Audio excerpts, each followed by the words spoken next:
Bismillahirrahmanirrahim. Assalamualaikum warahmatullahi wabarakatuh. Waalaikumsalam. Waalaikumsalam warahmatullahi wabarakatuh. Waalaikumsalam warahmatullahi wabarakatuh. Terima kasih untuk ibu-ibu, bapak-bapak sekalian yang hari Waalaikumsalam ini warahmatullahi wabarakatuh. wabil khusus kepada Ibu Anisah panggilnya, kan bilangnya Ibu Aan ditulis di sini. Ibu Anisah SIAPTMP. Terima kasih yang mewakili BP POM, juga kepada yang terhormat mantan kekasih saya dan suami tercinta saya kebetulan nih Bu Anisah. Jadi namanya Pak Yahya Jaini. Terima kasih Pak Yahya yang sudah hadir bersama kita. Beliau dari DPR RI Komisi 9. Dia mendukung sekali kegiatan kita ibu-ibu supaya ibu-ibu semua sukses bisnisnya. Jadi Bu Anissa, kebetulan saya menjadi Ketua Umum INKOAPI, Induk Koperasi Wanita Pengusaha Indonesia, jauh sebelum Pak Yahya jadi DPR. Jadi duluan saya Bu, bukan karena suami. Jadi kalau suami menguatkan saja. Jadi oleh karena itu tujuan kami mengundang Pak Yahya dan Ibu Anissa. Ternyata Bu di INKOAPI itu kan kami sekarang lebih mengunggulkan produk-produk UKM supaya dapat bisa bersaing di lokal dan juga di international market. Dan alhamdulillah kami kepengen sekali Bu, kami hari ini sedang ikut Trade Expo Indonesia. Semulanya tanggal 10 November sampai 16 Desember acaranya berlangsung, tetapi ternyata kita diperpanjang sampai 10 Desember. Oleh karena itu peluang untuk kita mengundang relasi dari luar negeri sangat besar dan sangat banyak, sehingga harapan kita sinergi di 2021 yang akan kita tinggalkan 2020 6 minggu lagi ini bisa kita ekspansi, dan harapannya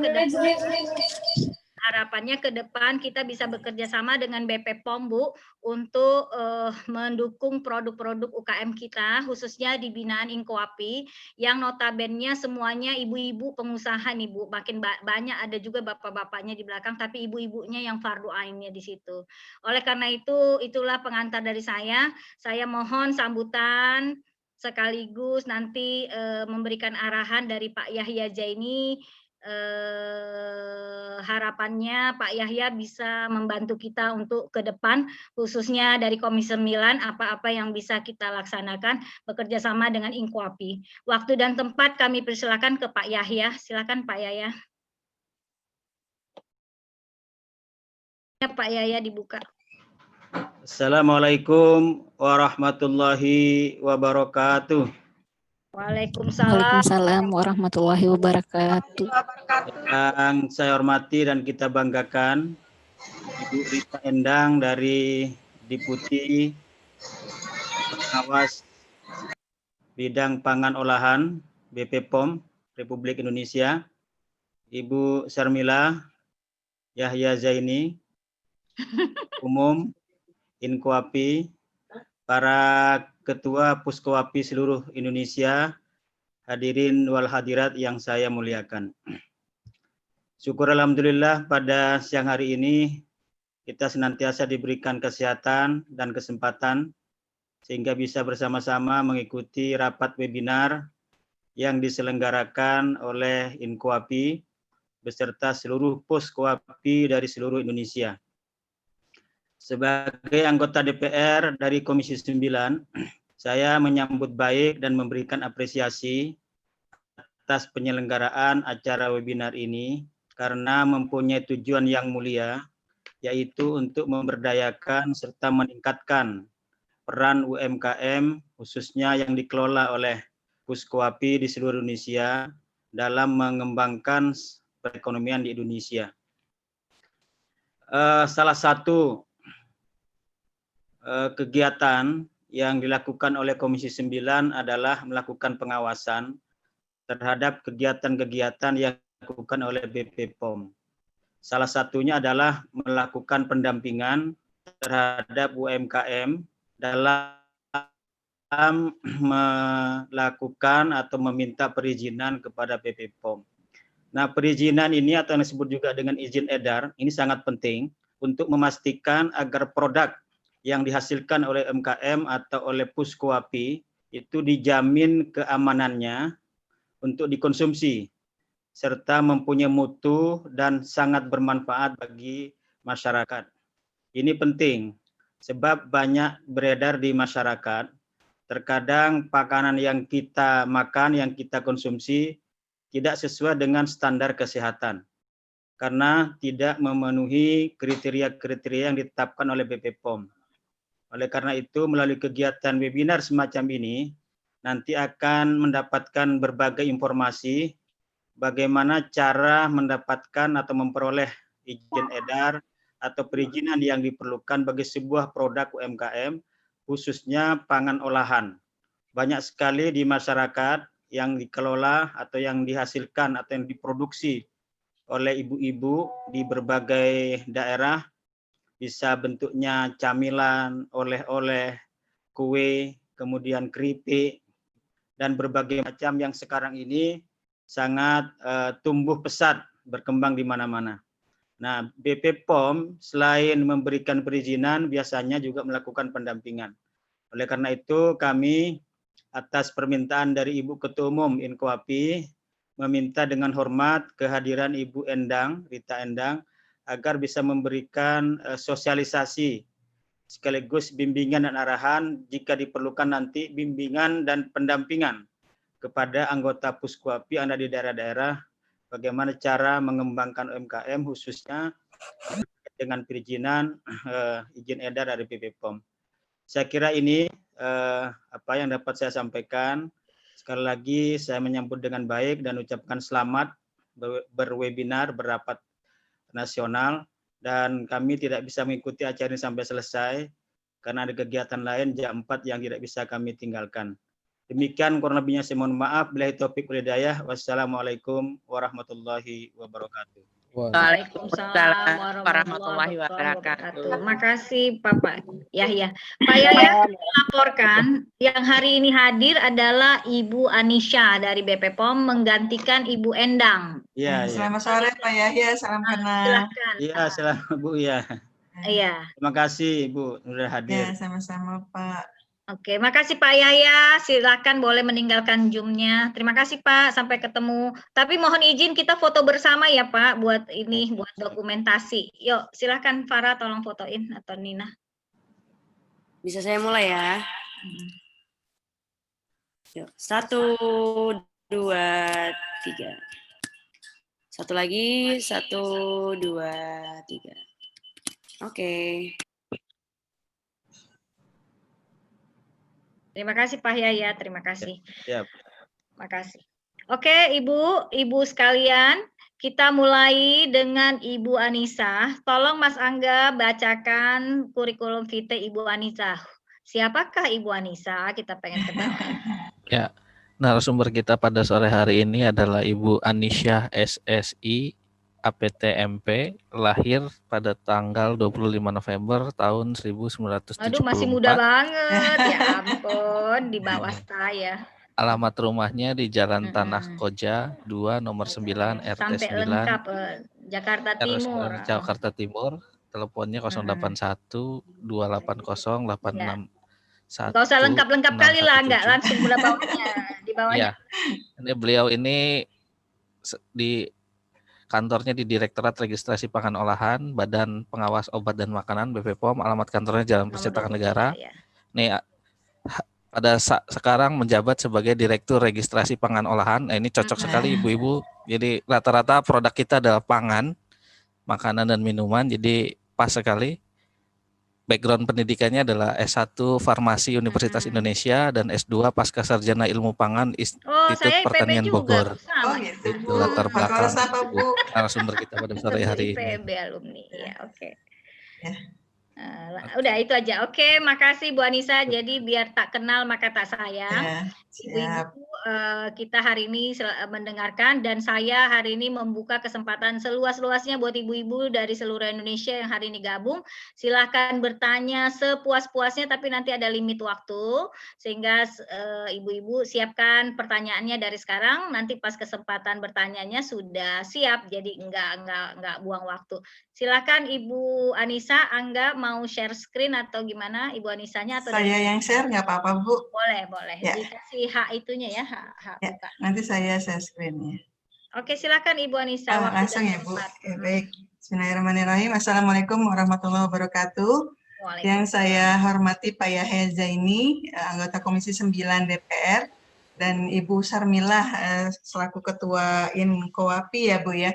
Jadi ini saya berterima kasih justru nih Bu, ada kesempatan kita berkumpul bareng nih, karena jujur selama ini saya itu diskusinya dengan pihak-pihak yang memang intens diskusi, dan ternyata banyak sekali gitu ya perkumpulan-perkumpulan UMKM yang perlu kami rangkul gitu. Nah ini kami sangat bersyukur Bu Sarmila bisa mengundang kami gitu ya untuk bisa join pada kesempatan hari ini, karena kita tahu saat ini luar biasa ya, banyak UMKM tumbuh gitu ya, dan ini tanda-tanda positif bagi perkembangan ekonomi di Indonesia, terutama di kalangan masyarakat gitu.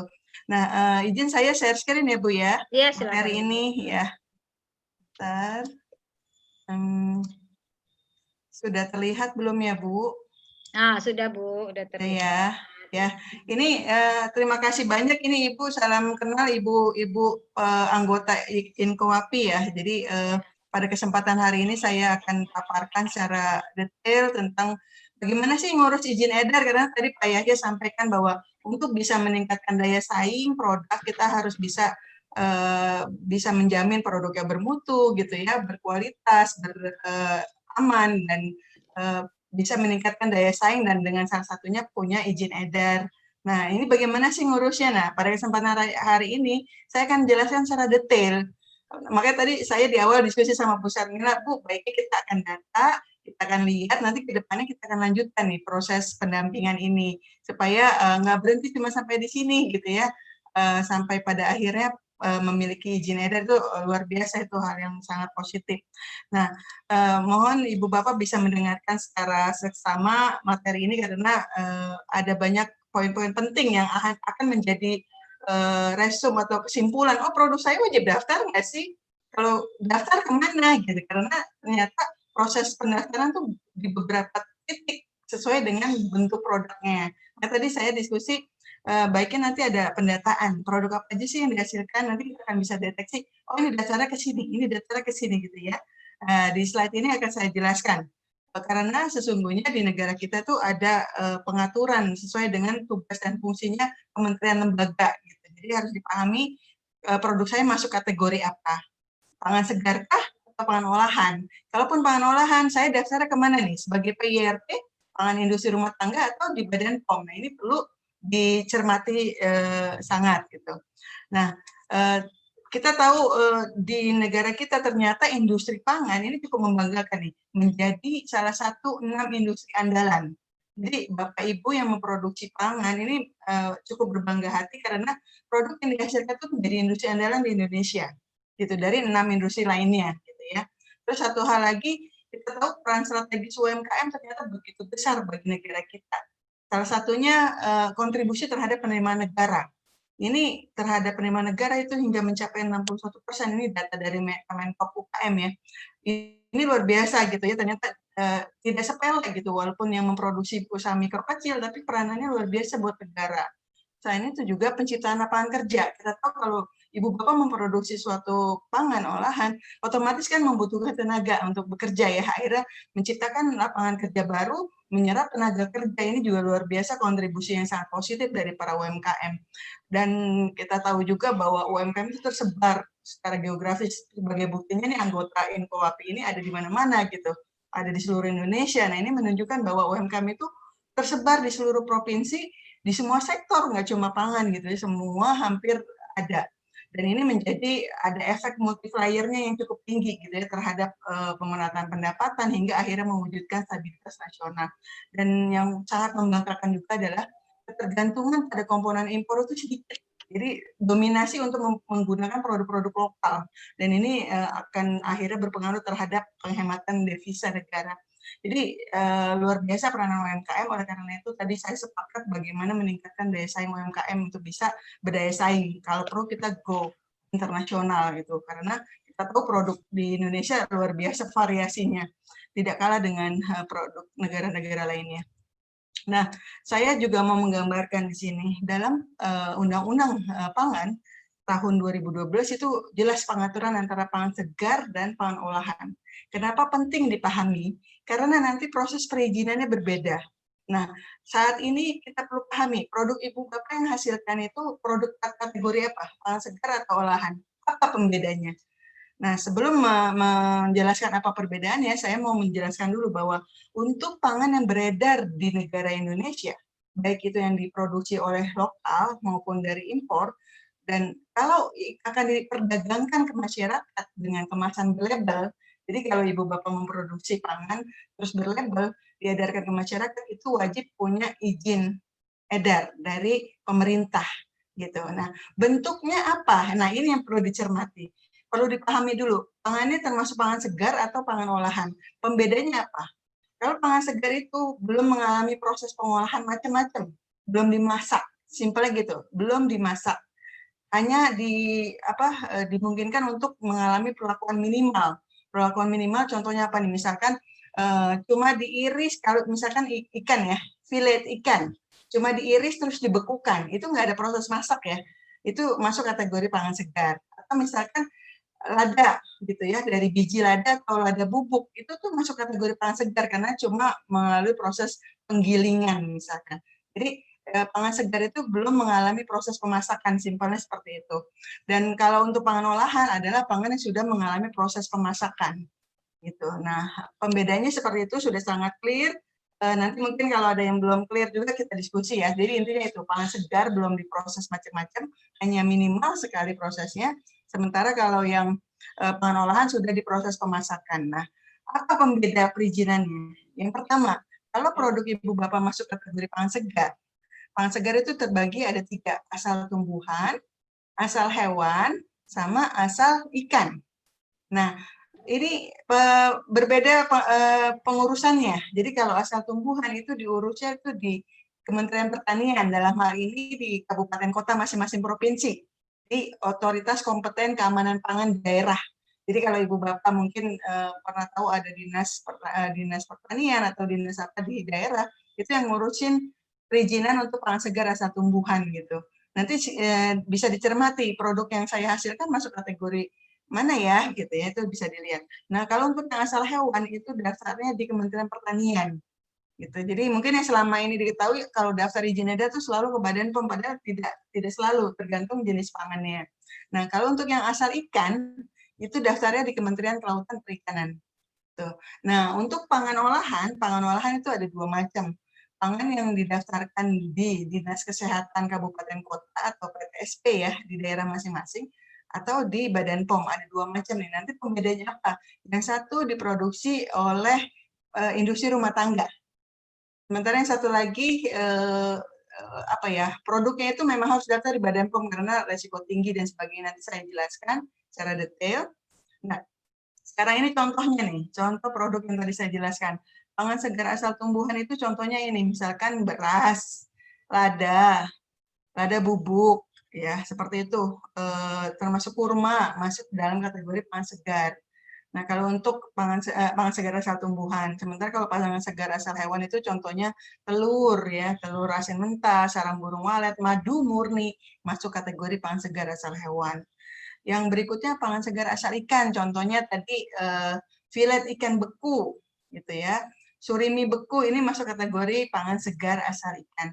Nah, kalau untuk pangan olahan itu semua macam yang sudah diolah ya, dari mulai air minum dalam kemasan, terusnya susu, sarden dalam kaleng dan sebagainya, ini masuk kategori pangan olahan.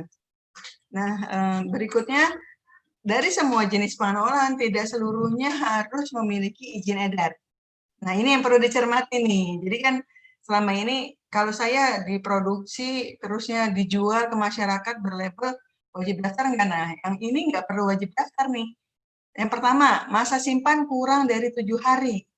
Jadi kalau produk ibu bapak yang masa simpannya kurang dari 7 hari itu tidak perlu wajib punya izin edar gitu. Contoh misalkan produksi kue basah gitu ya, dikemasnya cakep gitu ya, bagus, berlabel itu walaupun bagus demikian tidak perlu izin edar kalau masa simpannya kurang dari 7 hari.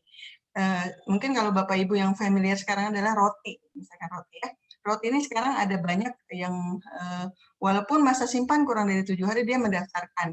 Contoh roti-roti yang sudah cukup familiar terkenal ya, itu dia karena memang ada keinginan saya mau tetap ada izin edar karena bentuk penjaminan mutunya supaya lebih mudah memasarkan di pasar retail modern karena banyak pasar retail modern mempersyaratkan izin edar. Nah, ini kami tetap bisa proses walaupun tidak diwajibkan punya izin edar. Nah, dari sekarang mulai dicermati, produk saya wajib izin edar nggak ya? Ini dilihat masa simpannya berapa hari, gitu ya. Itu yang pertama. Yang kedua, ini mungkin sekedar info aja. Jadi kalau kita pergi ke luar negeri bawa oleh-oleh dalam jumlah kecil itu juga tidak wajib izin edar. Berikutnya lagi adalah kalau kita memproduksi bahan-bahan yang nggak dijual ke masyarakat, tapi dijualnya ke produsen pangan. Misalkan kita produksi tepungan gitu ya, terus kita jualnya lagi ke produsen pangan, bukan ke masyarakat, itu juga tidak wajib daftar. Kecuali kalau dijual ke masyarakat itu tetap wajib daftar. Atau memproduksi dalam jumlah besar, kita tidak jual ke masyarakat tapi jualnya ke produsen lagi gitu ya, di sana nanti akan ada repacking, itu juga tidak kena wajib daftar. Dan misalkan ibu bapak memproduksi makanan yang misalkan sekarang minuman kekinian ya, Thai tea misal, itu kan diolah di hadapan pembeli, itu juga tidak wajib daftar gitu. Dan satu lagi kalau produksi pangan siap saji, ini juga banyak ramai nih, misalkan frozen food yang sebenarnya saya jualannya itu karena biasanya jualnya langsung, misalnya saya mau nyebutin satu ini deh, satu pengusaha apa ya, Hokben misalnya. Sekarang itu kan ada yang jual packing-packingnya ya, yang tinggal dimakan gitu ya. Nah itu ternyata untuk memudahkan pengantaran itu dibekukan gitu. Nah itu sebenarnya masuk kategori pangan siap saji, tapi supaya tidak rusak itu dibekukan proses pengirimannya gitu. Ini sebenarnya masuk kategori pangan siap saji nih gitu. Jadi kecuali kalau memang memproduksi frozen food memang khusus untuk apa namanya dalam jumlah cukup besar, terusnya memang dijual dalam bentuk frozen disimpan dan masa simpan lebih dari 7 hari itu akhirnya kena wajib daftar gitu. Jadi kata kuncinya paling atas nomor 1, masa simpan lebih dari 7 hari apa enggak gitu ya. Kalau lebih dari 7 hari kena wajib daftar. Walaupun masuk kategori pangan siap saji yang tadi dibekukan. Seperti itu. Nah, kalau untuk yang daftar di Badan POM itu mencakup seluruh pangan. Apapun wajib didaftarkan di Badan POM, tapi nanti ada kriteria yang bisa didaftarkan sebagai pangan industri rumah tangga. Jadi ini yang wajib didaftarkan di Badan POM, hampir mencakup seluruh pangan ya. Misalkan air minum dalam kemasan, itu kan daftarnya karena SNI wajib dari pemerintah itu daftarnya di Badan POM. Tuh. Nah, di sini penting nih untuk dicermati. Produk saya bisa nggak sih daftarnya cukup PYRT gitu ya, karena saya masih produksinya di rumah. Nah, kita cermati 2 hal di sini. Yang pertama, tempat usahanya. Kalau tempat usahanya masih nyatu dengan rumah tinggal, itu bisa terkategorikan pangan industri rumah tangga. Tapi satu hal yang penting mesti dilihat, jadi 2 aspek. Pertama, tempat sarananya masih jadi satu dengan dapur di rumah. Yang kedua, jenis pangannya itu memang boleh diproduksi oleh industri rumah tangga. Nanti ada listingnya di peraturan ini nih. Saya sampaikan juga di slide saya apa saja jenisnya. Jadi yang boleh didaftarkan sebagai pangan industri rumah tangga itu hanya pangan-pangan tertentu yang resikonya rendah, gitu ya. Jadi nanti dicermati 2 hal. Sarananya masih di rumah, bercampur dengan dapur, dan jenis pangan ini masuk dalam listing yang diperbolehkan. Gitu. Jadi dilihat nanti, mungkin kita sama-sama cermati nih Bapak Ibu sekarang memproduksi apa, dilihat jenis pangannya.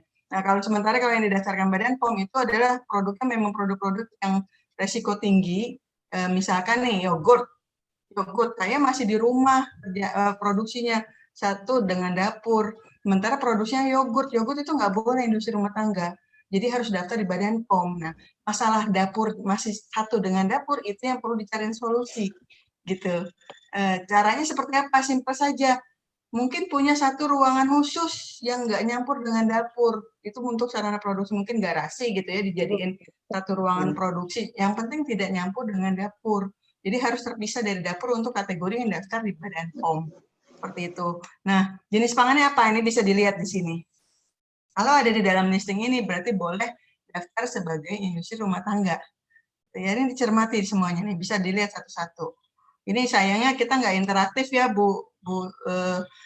Ibu ya. Jadi kalau interaktif kan seru juga gitu ya, kita bisa tanyain satu-satu. Masa Ya, nggak boleh Bu, kategori nanya ini? aja Bu, dari satu-satu Ibu pengen tahu, saya tanya. Itu kan kelihatan nama-namanya Bu, nggak apa-apa Bu, Iya. interaktif aja Bu, santai. Iya, Kita nanti selalu. jadi ibu-ibu silakan nih dicermati masuk kategori apa sih? Saya mau uji petik boleh ya? Boleh, Saya boleh, mau silakan tanya Bu, pilih aja Bu. sama Bu Sulistiani. Ibu Sulistiani, produknya apa Bu? Bu Sulistiani, mana Bu Bu Sulistiani? Buka Sulistiani. tunjuknya. Saya Bu, rempah tradisional Bu. Oh, produknya rempah ya, minuman ya Bu ya? Iya, tapi Bikin kering jamu ya? Jamu Iya. ya? tradisional. Wedang Ya, uwuk, bentuknya jamu. wedang secang, kemudian Oh, empon-empon. Itu udah jadi atau tinggal taruh seduh, tinggal taruh air ya? Direbus Bu. ya Ya, maksudnya tinggal minum apa perlu masih dalam bentuk serbuk-serbuk rempah-rempah? Enggak serbuk, bukan serbuk, tapi kering. Iya, kering Iya, tapi iya. dalam bungkusan. Nanti kita yang mau Iya. minum naruh sendiri airnya Iya, gitu ya. jadinya itu bentuk serbuk. Itu kalau seperti itu sebenarnya kalau kita lihat di listnya ini masih bisa di industri rumah tangga. Tapi asal jangan bilangnya jamu. Kalau bilangnya jamu daftarnya Iya. itu harus di Badan POM dan itu di Deputi 2. Saya kebetulan tadi saya lupa memperkenalkan, saya itu di Deputi 3 yang menangani registrasi pangan. Dan untuk kategori jamu di Deputi 2 gitu. Ya, saya coba yang lain. Tanya. Nanti kita lanjut diskusi. Saya cuma mau uji petik aja nih.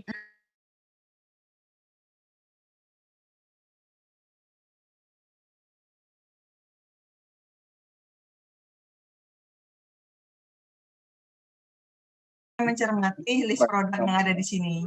Pada saat ada di dalam list ini, itu bisa didaftarkan di industri rumah tangga. Jadi bisa menghubungi Dinas Kesehatan Kabupaten Kota setempat. Gitu ya. Jadi tidak semua ya Bu ya, intinya Iya, tidak seluruh barang harus didaftarkan BP POM. Jadi Bu jangan khawatir gitu ya. Yang mesti dilaporkan BP POM yang mana aja nih Bu berarti? Nah, yang pertama, yang tidak ada di dalam listing ini Bu, karena yang kedua produknya tidak diproduksi lagi di rumah. Jadi gini, ya, dua hal yang perlu dicermati. Pertama, dapur masih nyatu nggak sih di rumah? Nanti sebenarnya ada slide conclusion saya. Dapur masih diproduksi produksinya masih satu dapur nggak sih? Itu yang perlu dicermati. Kalau bilang, oh ya saya masih satu dapur dengan rumah gitu ya. Yang berikutnya, jenis pangannya ada di listing ini nggak? Kalau ada di listing ini, satu dapur dengan rumah, udah daftarnya PIRT aja di Dinas Kesehatan. Oh, IPRT aja ya, ke Dinas Kesehatan ya. Kalau dua hal tadi Bu Syarmila, pertama diproduksinya di rumah, satu dapur. Yang kedua, produk jenis pangannya ada di listing ini. Maka dicermati nih listing ini masih banyak ke bawah. Ada beberapa slide, nanti materi bisa di-share ya Bu Syarmila. Ya, saya share ya Bu. Saya udah berikan ke Pak Angga tadi ya. Nah, ini silakan dicermati nih. Contoh saya mau ambil produk ini ya, susu ya. Kita lihat produk susu di sini yang boleh apa sih? Kita lihat di sini. Nah ya. Oh, susu sepertinya karena resiko tinggi ya, pastinya nggak boleh di industri rumah tangga. Tuh. Atau daging deh yang gampang, dagingnya. Daging di sini kita lihat. Yang boleh diproduksi di rumah tangga itu hanya yang bentuknya kering-kering. Abon daging, dendeng daging, paru goreng kering, kerupuk kulit, rendang daging juga yang kering nih. Nah, pada saat memproduksi yang tidak ada di kategori sini, itu harus daftarnya di Badan POM gitu contohnya. Terus juga yang nggak ada di sini adalah misalkan susu tadi ya. Misalkan susu rasa apa gitu ya, memproduksi hasil olah susu, yogurt dan sebagainya, ini juga nggak ada di dalam listing ini, berarti harus di Badan POM. Jadi itu yang perlu dicermati. Ada nggak dalam daftar ini produk saya? Kalau ada cukup PIRT. Kalau ada cukup PIRT. Oke. Seperti itu. Kalau bikin dodol itu PIRT. Iya, betul. Kalau bikin bubuk teh PIRT. Bikin Iya. biskuit PIRT. Ya kan, Bu? Betul, Bikin Bu minyak Sarmila. kelapa PIRP, minyak samin PIRT, gitu aja gampang Iya. ternyata ya. Gampang, Jadi Ibu. banget. Iya. Saya Jadi nggak lanjutin seluruh lagi. barang semua harus BPOM. Betul. Mau bikin gula merah cukup PIRT ya. Bikin madu juga PIRT doang. Itu bisa ekspor ya, Bu? Bikin apa? Madu. Bisa. Bisa, Cukup Bu. PIRT, cukup Ini PIRT. semua produk walaupun PIRT bisa ekspor. Oke. Iya. Tapi Jadi kan PIRT tergantung itu- negara tujuan, Bu Sarmila, kalau ekspor itu. Iya. Mereka kadang mempersyaratkan macam tergantung negara tujuan sih kalau ekspor itu spesifik ya. Oke. Beda-beda di PIRT tiap di negara. PIRT ngurusnya di kesehatan. Di dinas kesehatan atau ini namanya apa namanya? Di pelayanan terpadu PTSP. OSS itu ya, OSS itu. Di PTSP. PTSP ya. Di tiap PTSP wilayah ada di- PTSP-nya. Ya, Tiap kelurahan ya. Di tiap provinsi masing-masing ada PTSP, Bu. Nah, kalau di Jakarta kita di tiap kelurahan ada PTSP. Oh iya, Iya ya. ada. Ya, Jadi di seperti itu, kelurahan-kelurahan Ibu. kalau di DKI ada. Ya, lanjut dulu ya, Bu Ya, Sarmila. Udah paham sekarang ya. Ya, clear ya, Bu. Nah, ini jenis-jenisnya. Nah, ini yang conclusion, kesimpulannya yang saya coba bikin mudah. Jadi, tempat produksi dilihat dulu, masih nyatu nggak sih? Kalau nggak menyatu, udah harus MD tuh. Misalkan nih, saya udah pisah dari rumah, bukan lagi di rumah produksinya, itu udah harus daftarnya di Badan POM. Karena udah bisa nggak lagi dikategorikan industri rumah tangga, ya. Karena udah punya sarana sendiri. Tapi misalkan tempat produksi saya masih menyatu, oke, kita lihat ya, ini jawabannya ya, gitu ya. Ya, nah kita lihat lagi jenis pangannya. Jenis pangannya ada nggak di listing tadi? Peraturan ini nih. Kalau mau googling sendiri ya peraturannya, silakan ini nomornya. Dilihat itu listingnya. Tadi listingnya seperti yang tadi slide sebelumnya saya sudah coba rangkum.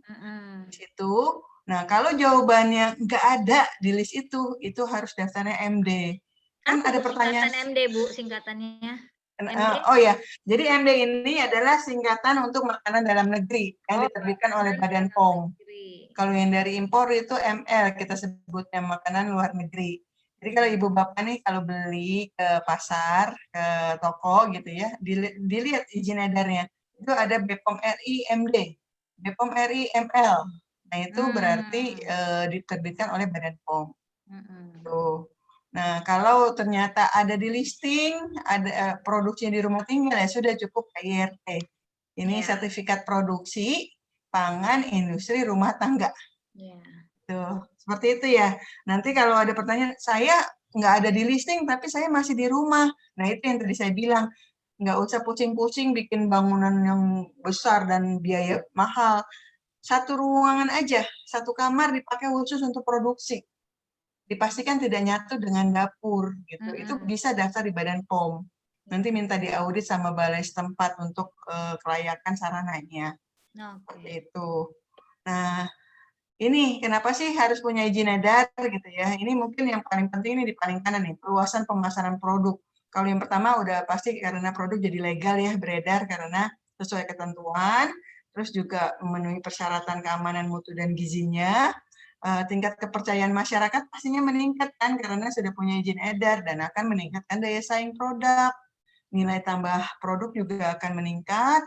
Dan perluasan pemasaran produk, karena kita tahu kalau mau jual di pasar retail, modern terutama, itu harus punya izin edar. Mereka nggak mau terima kalau nggak ada izin edar. Gitu, karena dia takut digasak sama petugas ya, datang gitu ya. Nah, atau juga ke negara tujuan ekspor, seringkali nanyain, punya nggak izin edar di negara kamu? Untuk bukti bahwa produk ini aman gitu ya. Nah, ini bentuknya free sale, sertifikat biasanya kalau ke negara lain. Seperti itu. Nah, sekarang kita ke Badan POM, proses di Badan POM. Ini ketentuannya ya, bahwa tadi produk yang beredar ke masyarakat, dikemas eceran, harus didaftarkan izin edarnya.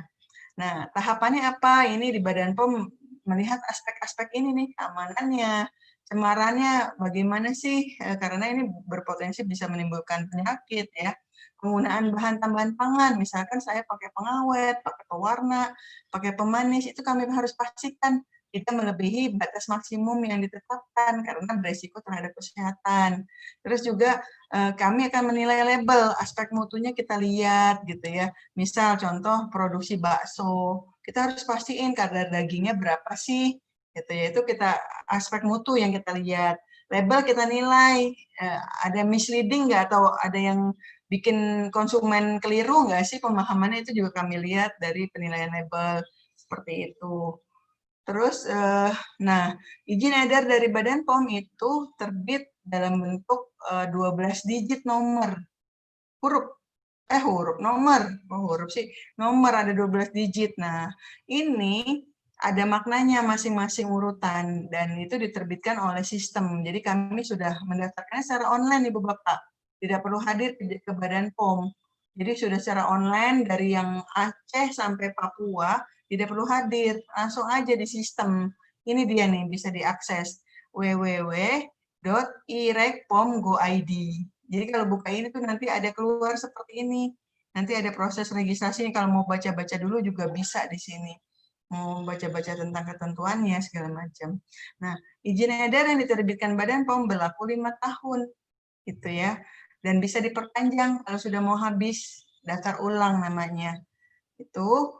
Nah, di kami itu ada 3 macam pelayanan. Ada registrasi baru, registrasi ulang, dan registrasi perubahan data atau variasi. Kalau registrasi baru itu untuk pemula yang belum punya izin edar. Gitu. Kalau registrasi ulang ini untuk yang sudah mau habis masa berlaku yang 5 tahun tadi, didaftarkan lewat registrasi ulang. Nah, di antara masa 5 tahun, misalkan mau merubah data, misalkan saya mau ganti nama dagangnya, karena kalau nama dagang ini kok rasanya kurang menarik gitu ya, itu ganti nama dagang, itu juga nggak perlu daftar baru, cukup diregistrasi variasi untuk ngupdate datanya, gitu. Seperti itu, ini contoh registrasi variasi, semua didaftarkan secara online. Tuh, kita lanjut. Nah, tahapannya bagaimana untuk daftar di Badan POM? Pertama, registrasi akun. Ini memang Bu Sarmila ini memang perlu melek IT nih. Paling nggak tahu tentang minimal punya email deh, gitu ya, email. Terusnya intinya sama komputer nggak gaptek gitu ya, karena perlu paket data, karena semua serba online kita sekarang ini. Jadi Bu Anissa, kita semua ibu-ibu ini di tiap pengurus Puskoapi itu ada bagian digitalisasi koperasi, digitalisasi. Jadi insya Allah ibu-ibu bisa saling membantu untuk bikin ini. Ya, syukur alhamdulillah Bu. Jadi bisa ada yang ini ya. Iya. Ya, ini tahapannya pertama registrasi akun. Registrasi akun ini adalah untuk mendata informasi tentang perusahaan Ibu Bapak semua gitu ya. Lokasinya di mana, terus nanti perlu dilihat izin usahanya, nanti ada persyaratannya ya.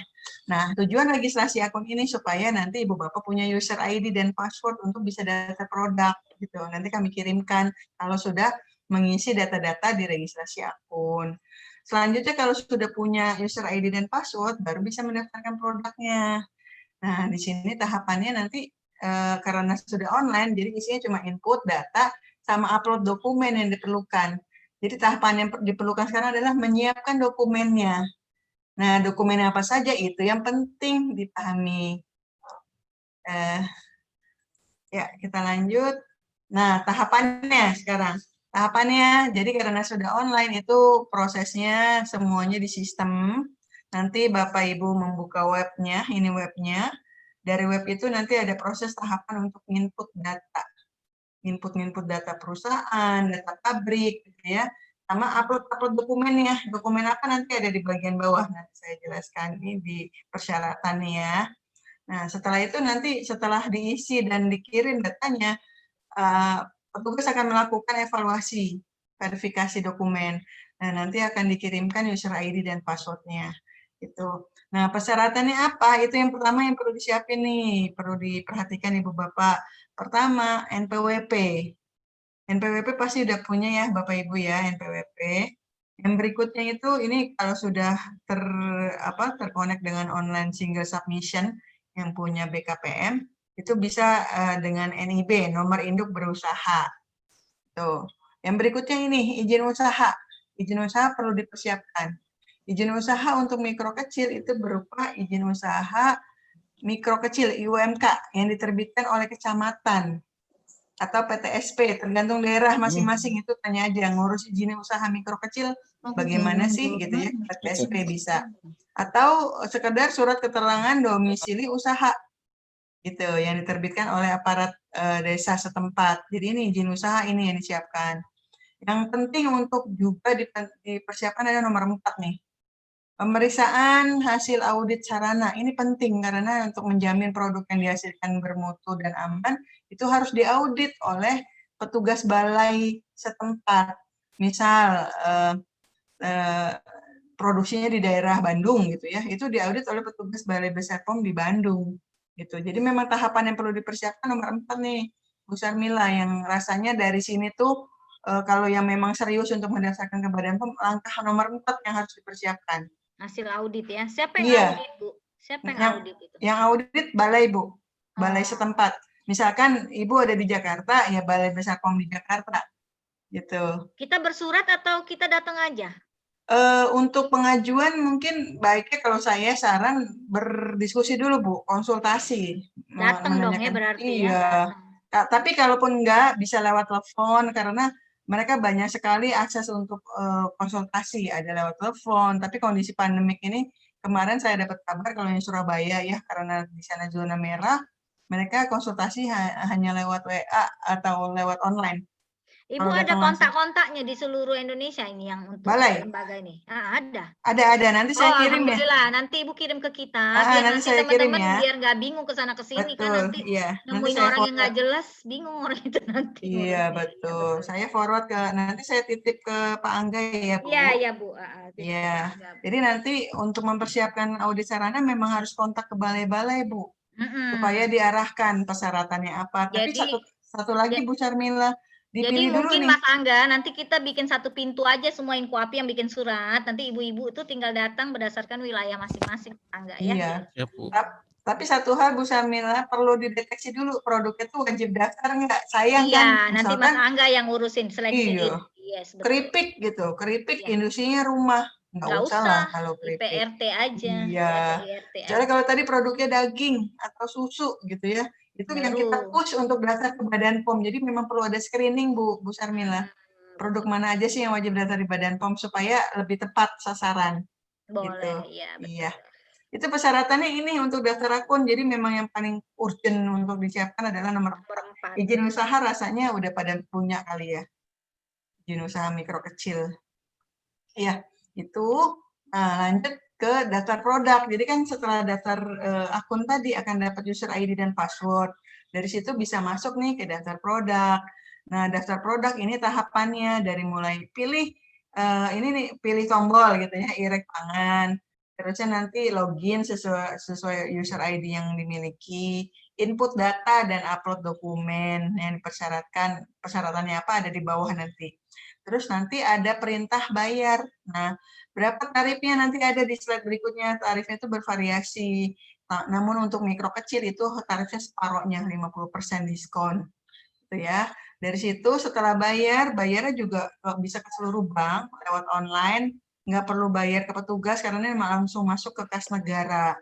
Dari situ nanti otomatis petugas akan mengevaluasi. Hasil evaluasinya bisa macam-macam, ada kekurangan data, dikasihin tambahan data, permintaan tambahan data. Kalau oke, sudah langsung dapat izin edar. Bu, mohon izin Bu, bayarnya ini misalnya contoh ya, saya bikin keripik singkong, rasa pedas, rasa keju, rasa coklat, itu masing-masing bayar atau satu kategori aja udah cukup? Jadi karena berbeda komposisi Bu, bayarnya daftarnya masing-masing, tapi hasil analisa bisa pakai bersama gitu. Tapi bayarnya persatuan rasa Bu, karena komposisi nomornya beda-beda Bu. Tadi di 12 digit nomor itu ada kaitannya ke jenis pangan, ke jenis kemasan. Jadi misalkan gini, saya produksi satu kemasan air minuman rasa gitu ya, satu kemasan kaca, satu kemasan botol plastik. Karena berbeda kemasan itu juga dasarnya beda Bu. Oke, kemasan beda pun bayarnya beda juga ya? Ya, karena di digit yang 12 tadi Bu, itu isinya salah satunya jenis kemasan. Gitu. Tapi untuk hasil analisa kalau diperlukan ya Bu, itu cukup 1 aja. Gitu. Nah ini persyaratannya Bu, jadi kami membagi berdasarkan resiko. Kalau yang resiko rendah itu tidak perlu hasil analisa. Ini lihat di sebelah sini nih. Jadi pembedanya hanya 1 di hasil analisa ini. Lebihnya sama. Nah, apa aja yang dipersiapkan coba dicermati. Yang pertama komposisi. Komposisi pasti punya lah ya. Apa namanya, dokumen komposisi gitu ya. Misalkan kadar yang dipakai daging sekian persen, bumbu sekian persen, kayak gitu itu komposisi yang digunakan. Terus proses produksi berupa alur, disebutin aja tahapan dari mulai awal nerima bahan baku sampai proses pengolahannya dan pengemasan. Itu bikin alur aja proses. Terus penjelasan kode produksi. Ini biasanya ibu bapak kan kalau memproduksi pasti ada kode produksi yang dicantumin tuh ya untuk mempetelusur kalau ada hal-hal apa gitu ya. Nah itu disebutkan, misalkan kode produksi saya terdiri dari angka dan huruf, misalkan berapa gitu, itu dijelasin. Terus penjelasan masa simpan, nah ini juga penting diinfokan. Oh ya produk saya masa simpannya 6 bulan misalkan, itu disebutin aja. Nah yang berikutnya rancangan label. Rancangan label itu juga dikasih ke kami untuk kami nilai, sudah memenuhi ketentuan atau tidak. Nah, yang juga disiapkan adalah spesifikasi bahan yang digunakan. Ini misalkan saya pakai gula pasir, disebutin aja saya pakai gula pasir merek ini misalkan. Itu dikirimin aja foto-foto ininya, dokumennya. Gitu ya. Terus, nah pembedanya apa dengan resiko sedang dan tinggi? Ini hasil analisa pembedanya. Nah, apa sih yang menentukan ini kenapa rendah, kenapa tinggi? Nanti di slide berikutnya ada. Gitu. Jadi pembedanya hanya 1. Bu Anissa, saya kan pernah ke Jepang ya Bu. Di Jepang itu kan banyak UMKM kan, mereka itu dukung UMKM-nya. Dia jadi ada satu lab, ya orang UMKM mana ngerti Bu, nanya-nanya ini nih rancangan label, spesifikasi bahan. Mungkin dia bisa ngomong, tapi dia nggak bisa bikinin laporannya gitu.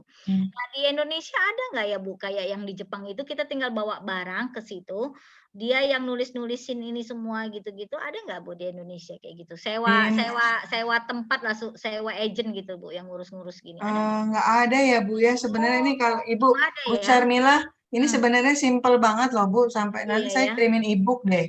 Bikin dokumen ini gampang banget Bu. Orang alur proses kan semuanya juga tahu. Dari mulai kumpulin bahan baku, terus ya di apalah ya itu kayak bikin proses produksi aja. Gitu. Nanti yang kasih saya itunya deh Bu, apa alur-alurnya Bu, biar mereka bisa latihan. Iya. Kadang-kadang kan tahu buat tapi nggak tahu nulis gitu kan. Iya. Iya, memang kendala di situ. Mau bertanya boleh Bu? Iya. Saya dari PP mau bertanya Bu. Belum boleh nanya. Nanya ntar ya Bu, ditahan dulu. Nanya, belum boleh nanya. Tulis dulu semuanya. Tulis dulu ya, biar tuntas dulu nerima materinya ya. Ya, oke. Ya, lanjut ya Bu. Ya, lanjut. Jadi ini hasil analisa pembedanya. Jadi kalau yang rendah tidak perlu hasil analisa, yang tinggi ada. Nah, apa pembedanya? Nah, di sini. Kategorinya tinggi kalau produknya untuk target konsumen tertentu. Contoh misalkan produksi formula bayi, memproduksi pangan olahragawan, gitu. Jadi spesifik untuk target khusus itu masuk kategori tinggi. Saya rasa sih kayaknya nggak ada yang memproduksi ini agak-agak berat gitu. Ada Bu, dari NTT ada Bu, dari Daun Keller Bu, Ibu Mega Bu. Iya. Tapi itu pasti untuk umum juga Bu, bukan untuk konsumen tertentu. Ini misalkan formula bayi. Oh ini hanya bayi ya? Oke. Ini khusus Bu, dan rasanya ini persyaratan cukup ketat di sini. Misalkan untuk olahragawan, untuk penderita diabetes gitu. Jadi kalau untuk pangan umum nggak masuk sini. Nah yang berikutnya masuk kategori sedang kalau produknya berklaim. Misalkan saya mau klaim tinggi protein, rendah kolesterol, misalkan tinggi vitamin, ini masuk kategori berklaim. Berklaim itu masuk kategori sedang, harus disertakan hasil analisa. Karena kami harus pastikan benar nggak tinggi protein, benar nggak rendah lemak, rendah kolesterol gitu ya. Jadi masuk kategori sedang dipersyaratkan hasil analisa. Terus kalau mau pakai proses tertentu, misalkan pakai organik, pakai rekayasa genetik, radiasi, ini masuk kategori sedang. Kalau menggunakan bahan tambahan pangan juga masuk sedang, Bu. Misalkan saya pakai pengawet benzoat di produk saya. Ini kenapa? Karena bahan tambahan pangan atau pengawet, pewarna, dan sebagainya itu ada batas maksimum yang kami harus pastikan tidak melebihi. dibuktikan dengan hasil analisa, masuk kategori sedang, gitu. Nah, kalau yang rendah ini produk-produk yang nggak pakai BTP, atau kalaupun mau pakai BTP yang aman, dalam arti misalkan MSG gitu ya. MSG itu kan nggak ada batas maksimum, bisa digunakan sesuai kebutuhan, dibatasi oleh rasa aja, biasanya kebanyakan nggak enak gitu ya. Itu yang masuk kategori rendah misalkan MSG, penggunaan MSG. Nah, kalau sangat rendah itu yang nggak pakai apa-apa, misalkan jualan kopi bubuk kan cuma satu tunggal Bu, cuma dibubukin doang. Ini masuk sangat rendah. Nah, sangat rendah dan rendah tidak perlu hasil analisa. Itu ya. Nah, berapa lama prosesnya? Nah, untuk yang tadi masuk kategori tinggi dan sedang itu kami waktunya adalah 30 hari kerja, time to respond itu maksudnya waktu di petugas merespon pengajuan Ibu Bapak. Kalau misalkan ada yang perlu dilengkapi, Ibu lengkapi dulu, balik lagi ke kami akan punya waktu lagi 30 hari kerja untuk merespon. Jadi timeline di kami di petugas. Kalau masuk kategori rendah dan sangat rendah, itu kami hanya menilai label saja. Menilai label, dan nanti kalau sudah dibayar, sudah labelnya sudah oke, bayar itu waktunya 5 hari kerja. Bukan terbit izin edar. Gitu. Jadi dipastikan labelnya juga sudah sesuai. Itu ya. Daftar ulang juga sama, ini 5 hari kerja. Perubahan-perubahan data juga sama tadi, tergantung kalau yang mayor, yang perubahan cukup kompleks itu penilaiannya sama yang tadi ya 30 hari kerja, sementara kalau yang minor, yang sedikit perubahannya itu di notifikasi 5 hari kerja. Gitu. Ini untuk waktu. Nah, bayar sekarang nih, penting nih dicermati. Kalau bayar tergantung produknya, beda-beda. Ini saya ngambil contoh dari mulai 200.000 sampai 3 juta, tergantung jenis pangan. Kalau yang 3 juta itu untuk formula bayi, untuk yang tadi produk-produk khusus ya, yang kategori tinggi atau berklaim. Ini di sini. Tapi kalau enggak, yang di atas saja. Misal tadi saya produksinya misalkan minuman serbuk, yang mungkin ada tambahannya, kayak jahe, minuman serbuk jahe misalkan. Itu masuk kategori ini nih, 14. Di sini 14 minuman. Itu 300.000. Tapi kalau mikro kecil jadi 150.000 separuhnya. Gitu. Jadi kalau masuk kategori skala mikro kecil itu bayar separuhnya dari yang sini. Gitu ya. Itu bayarnya sekali seumur hidup apa terus berapa tahun sekali bayar? Sekali 5 tahun, Bu, kan umur izin edarnya 5 tahun, Bu. Oke. Ya. Tuh. Nah, nanti kalau daftar ulang bayarnya yang sebelah sini nih, Bu, yang sebelah kanan. Jadi kalau daftar ulang tadi 100, kan tadi 150 ya, berarti nanti daftar ulang 100.000. Ini kan kalau UMKM separohnya. 200.000. Contoh ya, tadi minuman ya. Kategori 14 nih, minuman di sini tidak termasuk produk susu kecuali minuman beralkohol di sini ya. Ini bayarnya 300.000, tapi kalau mikro kecil jadi 150. Saat daftar ulang jadi 100.000. Gitu. Ini tarifnya separuh.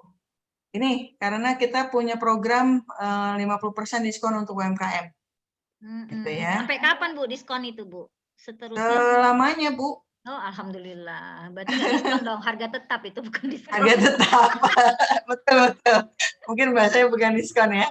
Harganya memang separuh harga. Berapa, tanggal berapa? Kebiasaan belanja ya Bu di pasar. Iya. Ya ini selamanya Bu. Malah kami pengennya mikro kecil gratisin aja, tapi itu tergantung Kementerian Keuangan yang ACC. Betul. Ya. Nah, kalau proses sudah jadi, nanti dapat izin edar seperti ini, surat, sertifikat, ada identitasnya, ada tanda tangannya di sini, petugas, ini tanda tangan saya. Nah, nanti ini terbitnya secara elektronik, jadi Ibu nggak usah ngambil ke Jakarta, print sendiri aja di sistem, gitu ya, bisa di print sendiri. Nah, untuk label, setelah kami nilai, ini ada persetujuan dari petugas di pojok kanan, pojok kiri. Nah, ini pasti ini contoh label nih Bu, yang bisa dicermati. Kalau naruh nama dagang di depan, nama jenis di sini, itu diikuti nih. Supaya nanti kalau ngedesain label itu nggak banyak yang dicoret-coret, karena sekarang ini banyak banget yang karena nggak paham atau bagaimana, labelnya banyak sekali dikoreksi gitu. Nah, ini bisa jadi contoh gitu ya. Naruhnya di mana sih kalau di bagian depan ini nih, bagian depan nih. apa aja sih yang memuat di bagian depan termasuk halal, termasuk baik digunakan tuh di bagian depan, nomornya diproduksi oleh di sini ini di contoh aja nih. Ininya maksudnya muatannya ya, naruhnya apa saja. Kalau sertifikat halal datangnya ke MUI setempat ya Bu ya berarti? Sekarang di BPJPH, tapi mungkin sekarang masih bisa di MUI ya Bu. Mumpung ibu-ibu belum berubah datang ke MUI setempat ya, ke Ya. kabupaten kotanya minta. Iya, mumpung belum berubah nih, cepet-cepet betul ya. Oke. Ya gitu ya Bu. Nanti di badan, kalau dari badan pun nanti ada tuh di barcode Bu yang ditempel di label. Ini nih nanti buat masyarakat nih, pada saat masyarakat pengen tahu produk ini legal apa enggak, dia tinggal scan ini udah langsung ketahuan legal apa enggak. Tuh di barcode. Bohong apa enggak ya. Betul, tuh di barcode ini nanti kami berikan Bu pada saat dapat izin edar. Itu Oke, ditempelin di masing-masing produk. Tinggal bilang aja ke pencetakannya, nanti dicantumin dong di sebelah sini gitu. Ini filenya gitu. File tuh di barcode-nya gitu. Nanti kasih aja ke pencetakan. Ada di sistem itu kami berikan filenya. Tuh. Seperti itu. Nah, sekarang udah nih, udah di akhir. Saya cuma mau ngasih gambaran bahwa kami punya program-program dukungan untuk UMKM, salah satunya coaching klinik yang tadi saya katakan ini. Silakan kita berproses lanjut nih Bu dari binaannya Inko WAPI ini, mana yang wajib di Badan POM, nanti kita lihat progresnya mana yang wajib daftar, kita akan dampingi proses pendampingan registrasinya. Iya, Bu. Nah, tadi persyaratannya sudah ada ya, simplifikasi, terus biaya juga 50%. Pemeriksaan sarana nih yang tadi saya bilang penting Bu untuk didiskusikan dengan balai setempat. Terus ini juga program-program lainnya ya Bu ya. Nah, ini program jemput bola yang kami lakukan nih Bu, namanya coaching klinik. Jadi kami akan dampingi para pelaku usaha mikro kecil, tahapannya seperti apa. Nah, BIMTEK kami juga ada di seluruh Indonesia Bu. Ya, nanti kita kerjasama lah Bu ya. Ya, kalau nanti gitu ya, Bu, kalau Ibu ada punya listingnya, tapi saya pengennya yang benar-benar yang harus daftar di Badan POM Bu, supaya tepat sasaran ya. Iyalah, betul, setuju saya. Jadi nanti diseleksi dulu Bu, mana perlu Badan POM sama enggak, ya kan? Betul, dari situ nanti saya akan titip ke balai-balai untuk diundang kalau ada acara BIMTEK. Oke, siap. Seperti itu. Atau kalau perlu memang khusus BIMTEK-nya bikin untuk acara Inkoapi kalau banyak kan Bu orangnya. Boleh silakan Bu, nanti mungkin saya saran setelah ini bisa ngundang petugas balai untuk ngejelasin tahapan ngurus audit sarana. Iya. Itu juga bisa seperti itu Bu. Jadi ngundang dari salah satu narasumber di balai. Bu lihat aja anggota Ibu mana yang paling banyak yang harus punya izin edar di provinsi mana, itu diundang petugasnya Bu biar lebih enak. Gitu. Oke, siap, betul. Itu. Terus, nah ini saya punya nama program aplikasi sinkronkan. Ini bisa diklik di sini, nanti di dalam itu ada pendaftaran UMKM yang minat didampingi. Kan kita tahu nih, semua kementerian punya program Bu. Ada yang punya pendanaan macam-macam lah, gitu ya. Nah ini saya ada aplikasi ini, tapi di sini ada bagian UMKM yang bisa mendaftarkan diri untuk didampingi.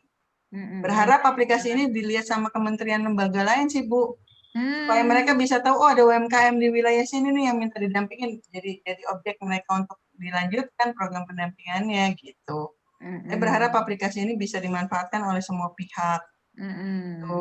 Nah, ini yang tadi saya mau menyimpulkan, produk yang dihasilkan termasuk pangan segar atau olahan, itu dulu yang dilihat. Oh iya, pangan olahan. Nah, kalau pangan olahan, pertama, lokasi produksi masih nyatu atau terpisah dari rumah tinggal. Terus jenis pangannya ada nggak di dalam listing tadi? Nah, pada saat sarana sudah terpisah, pangan tidak ada di dalam listing, siap-siap daftar di Badan POM. Dokumennya apa ini dia? Untuk registrasi akun, siapin ini nih, NPWP, IUMK, sama hasil audit sarana. Untuk daftar produk, apa yang disiapin? Komposisi, proses produksi, penjelasan kode produksi dan masa kadaluarsa, desain label, spek bahan, hasil analisa kalau tadi resikonya rendah dan resikonya sedang dan tinggi. Mungkin itu Bu. Yang terakhir, pelajari intinya kenali produk deh. Produk saya masuk kategori apa sih, itu penting banget tuh gitu. Nanti ini perlu dipelajari. Satu hal yang udah banyak korban Bu, jangan pakai biro jasa Bu, mohon maaf karena ini udah banyak. Jangan ya Bu ya, tadi Ya, saya pikir kemarin apa ada gitu. ada artis tuh yang udah habis 20 juta katanya saya lewat biro Masya Allah, jasa. padahal tadi cuma 200.000, 300.000. Iya, itu hilang Bu, padahal sama sekali data nggak masuk ke kami. Itu hati-hati dengan biro jasa. Mungkin itu Bu, ini ada beberapa yang bisa dikontak. Kami punya live chat, punya call center, ada telepon, ya, ada subsite, bisa baca-baca di sini Bu. Kalau mau baca-baca tentang ini di sini ada registrasi pangan. Informasinya di sini nih Bu. Nih, di sini banyak banget informasi yang bisa dipelajari. Iya. www.registrasipangan.com.id ini subsite kami, banyak informasi di sana. Ini semua akses yang bisa digunakan untuk dapat informasi lebih lanjut, telepon dan sebagainya. Jadi nggak ada alasan ngurus BP POM heboh gitu ya, nggak ada cerita. Iya Bu, memang perlu disiapkan gitu. Cuman karena komunikasinya kayaknya heboh banget dengernya, padahal nggak ada repot-repot banget ya kalau kita nggak tahu aja ya. Betul Bu, karena memang ketidakpahaman mungkin ya, jadinya memang ada miskomunikasi. Saya juga sering banget tuh dengar ya, daftar susah, pas kita jelasin, oh ternyata gampang ya, karena dengan sepihak aja Bu. Gitu Bu ya, nanti kami siap untuk mendampingi kalau ada hal-hal yang perlu ditanyakan. Mungkin itu Bu dari saya, silakan kalau ada mau ditanyakan. Oke, Bu Anissa, terima kasih. Saya pun jadinya belajar juga hari ini Bu Anissa. Ya, Saya makasih selalu, Bu. Kebetulan saya juga di Kadin Indonesia, bidang pembinaan dan pengembangan UMKM. Ada namanya Pak Iim dulu yang ngurus-ngurus kayak gini nih, saya. Sama Burhamsah siapa lah gitu. Jadi Burmalis namanya Pak Burmalis. Jadi saya baru tahu juga ternyata nggak ribet banget gitu ya, dan orang-orang pikir mahal. Tadi harga yang Ibu kasih itu sudah diskon atau belum diskon itu harganya? Belum. Ya, lebih murah lagi berarti kan, cuma 100-200 ribu sampai 1,5 juta berarti yang paling mahal ya. Oke. Baiklah Bapak Ibu sekalian, tadi sudah dijelaskan panjang soal Bu Anissa dan mudah-mudahan Ibu paham, dan kalau nggak paham nanti diulang lagi, dan saya berharap masing-masing Puskowapi bikin grup ya Ibu-ibu biar kita bisa bantu per kelompok-kelompok. Jangan semuanya di satu grup semua, kecuali bos-bosnya Inkowapi nanti Puskowapi nanti satu grup dengan saya. Nah, yang Puskowapi Aceh itu saya udah diikutin, yang lain saya belum ikut tuh sama sekali, saya belum diikutin. Jadi yang kayak Nanda Aceh udah bikin tuh Puskowapi Aceh, saya udah ikut di dalamnya. Saya berharap semua Puskowapi daerah-daerah saya diajak juga di situ biar saya bisa ngikutin juga. Nah, silakan bertanya, silakan acungkan tangan atau kasih kode itu ya, kasih gambar gitu di chatnya, kasih tangan. Biar bisa kita tunjuk siapa. Angga sambil lihat siapa yang mau bertanya, silakan buka mute-nya aja. Saya mau bertanya gitu, sebutkan aja dari daerah mana. Silakan Ibu-ibu. Saya Jawa Tengah Ibu.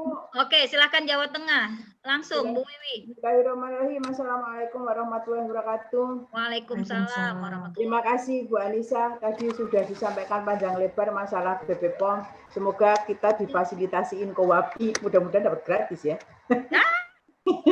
Ibu, saya mau tanya, Bu Anissa, saya mau tanya, itu produksi telur asin ini sudah ada PRIT-nya. Itu tapi produknya itu kan nggak di rumahnya sendiri, jadi ada di rumah sebelah di gudang.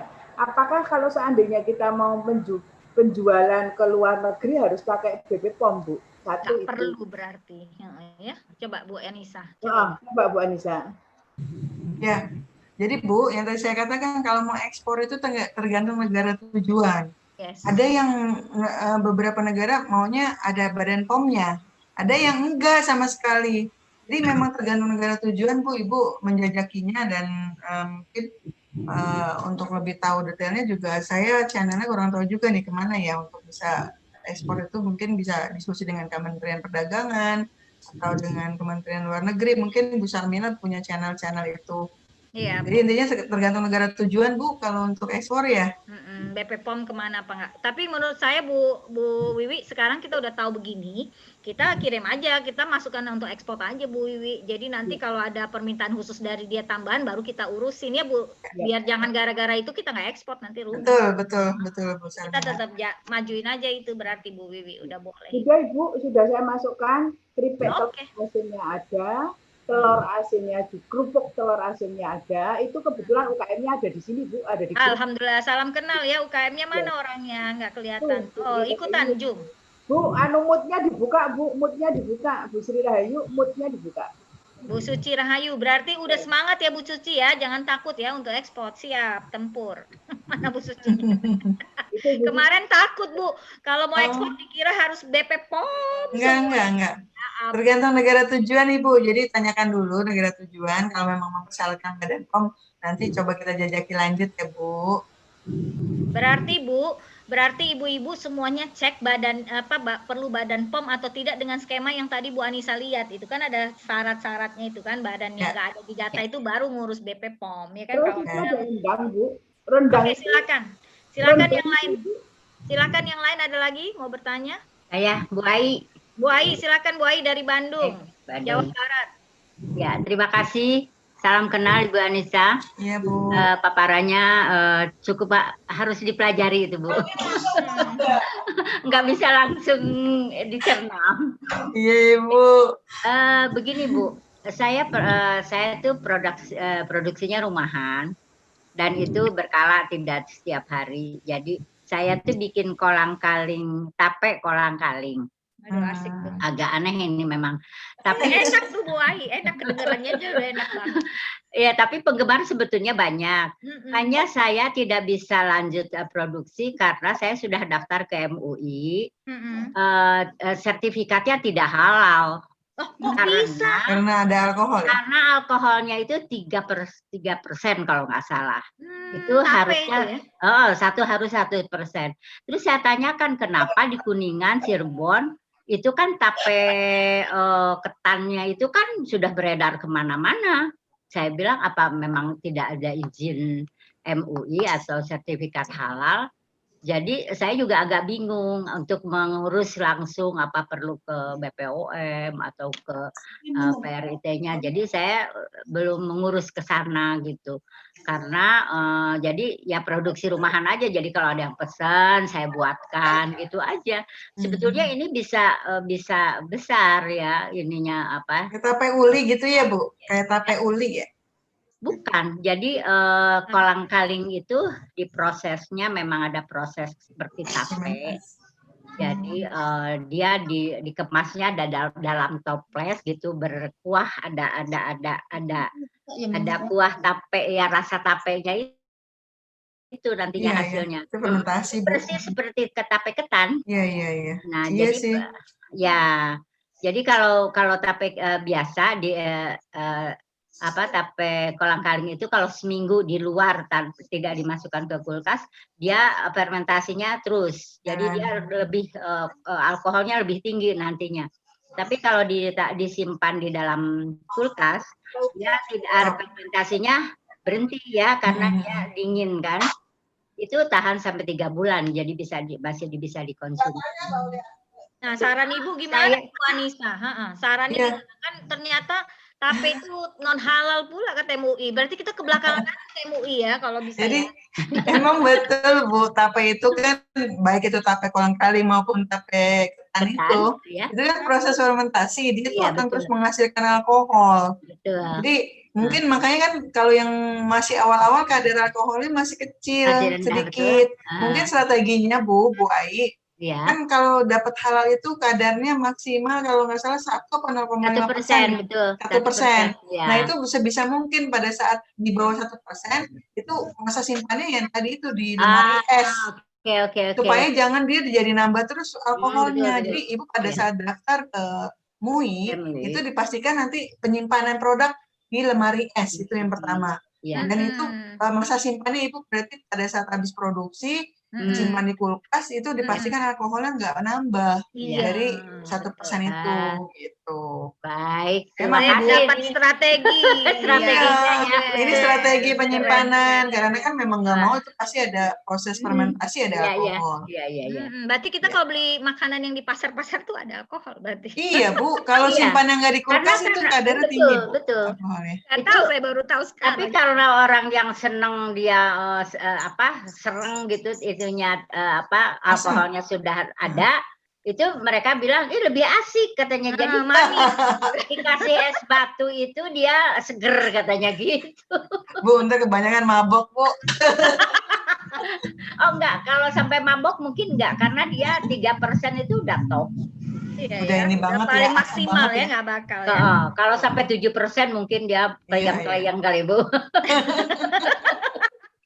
Oke, ada lagi yang lain. Oke, baik, Silakan. terima kasih, Bu. Iya. Terima kasih. Rembang Bu. Bu, saya dari silakan. Kepri, Bu. Nah, Rembang Bu Upi, silakan. Pi.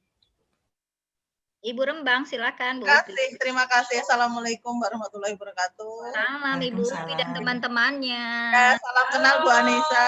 Ini kami dari Rembang dengan beberapa UMKM, ada jamu. Rembang itu di Kartini, tempat rumah Ibu Kartini ya, Ya Jepara ya. betul, Jawa Tengah tempat Ibu Kartini.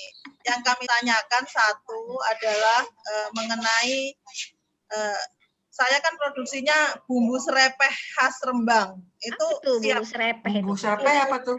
Serepeh itu bumbu untuk bumbunya sate ayam. Oh iya.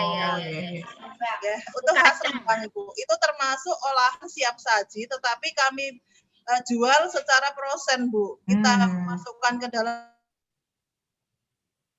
Ya, suaranya putus ya Bu? Hilang, suaranya putus. Sinyalnya jelek kayaknya di Rembang ya. Jelek ya. Berhenti. Ya Bu intinya dia Sarmila, mau bikin. saya udah kirim itu ya Bu, data balai-balai se-Indonesia. Oke, siap. Ya Bu, tadi sudah saya share ke Ibu Sarmila juga. Oke, Oh siap. iya, Saya sip. forward. Ya, makasih Bu Anissa. Ya. Nah, dah lanjut lagi Pi. Tadi mati handphonemu. Dah, sekarang baru dengar. Tadi nggak dengar. Sekarang ulang lagi. Apakah perlu BPOM? Itu ya. Kemudian yang kedua dari anggota UMKM yang ikut meeting hari ini itu ada olahan ikan itu sudah mati izin BPOM-nya. Sudah hangus. Apakah harus daftar ulang atau perpanjang, Bu? Oh iya. Ya. Oke, silakan Bu Anissa. Ya, Silakan. yang pertama yang tadi bumbu sate, kalau yang di frozen food itu masa simpan kurang dari 7 hari, itu tidak punya izin edar, nggak apa-apa Bu. Tapi dipastiin masa simpannya kurang dari 7 hari. Kalau Ibu bilangnya lebih dari 7 hari itu wajib daftar. Nanti pengawas di lapangan, Satgas Pangan, yang terdiri dari bapak-bapak polisi, itu ntar galak tuh kalau yang masih simpan lebih dari 7 hari. Jadi pastiin umur simpannya kurang dari 7 hari kalau mau dicantumin. Kalau mau nggak daftar di Badan POM. Tuh, Ibu jualnya bilang aja masa simpan berapa hari gitu ya. 7 hari ya bikinnya Iya, gitu Pi. kurang dari 7 hari. Tapi kalau misalkan saya mau lebih dari 7 hari gitu ya, itu mulai BP POM ya. daftar di Badan POM. Gitu. Terus yang terkait yang kedua tadi tentang apa Bu, kok saya jadi lupa? Oh, yang habis. Ikannya. Nah itu Izinnya karena udah sudah habis statusnya jadi harus daftar baru Bu, karena kan kemarin nggak diperpanjang. Jadi perpanjangnya berapa lama sebelum habis Bu? Kami kasih waktu 1 tahun sebelum habis udah boleh daftar ulang. Terakhir Tapi jangan sampai boleh 1 hari sebelum habis boleh perpanjang? 10 hari, jangan sampai lebih dari 10 hari, maksudnya. Oh, jangan lewat tanggalnya. Iya, 10 hari itu udah nggak bisa. Berarti batal ya gitu kalau udah Iya, lewat. ini harus daftar baru Bu. Oke, nggak apa-apa Pi, diskon kok orang cuman murah Pi. Ya. Dan sudah online Kalian juga. trial kita nanti latihan membayar itu bikin.